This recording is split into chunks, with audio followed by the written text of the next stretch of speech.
राजनीति में आई तो 2005 में पहली बार, तो मुझे ऐसे वार्ड से टिकट दिया गया, गणेश नाइक साहब, तो उन्होंने मुझे इस ऐसे वार्ड से टिकट दिया जहाँ पे सारे पढ़े लिखे लोग हैं थे। एंड अभी भी वो सारे जो हैं वो मेरे पूरे फैमिली हैं वो।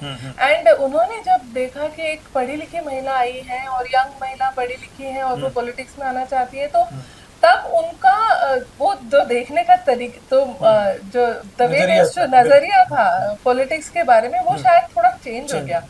बहुत सारे लोग तब वोट करने आए और यही कह के आए कि पहली बार वोट कर रहे हैं क्योंकि एक पढ़ी लिखी महिला हमको मिल रही है एज अ रिप्रेजेंटेटिव। तो मुझे लगता है ये सबसे इम्पोर्टेंट था मेरे लिए। उस समय ये समझ गई मैं कि मेरा जो पढ़ा लिखा होना ये राजकारण में कहीं ना कहीं मेरे लिए बहुत ज्यादा फायदेमंद हो सकता है, और इस वजह से मैं अच्छे से और काम कर पाऊंगी क्योंकि लोगों का भरोसा है मुझ पे। तो ये मुझे लगता है कि एक मेरे लिए बहुत ज्यादा मोटिवेशनल फैक्टर था। और दूसरा, गणेश नाइक साहब ने जैसे ही मैं कॉर्पोरेटर बनी तुरंत मुझे विधि समिति का सभापति उन्होंने बना दिया, और उसके बाद लगातार मैं 3 टर्म कॉर्पोरेटर रह चुकी हूँ। तीनों टर्म में मुझे उन्होंने हर बार अलग अलग समिति का मुझे सभापति उन्होंने बनाया, तो मुझे सीखने के लिए बहुत मिला।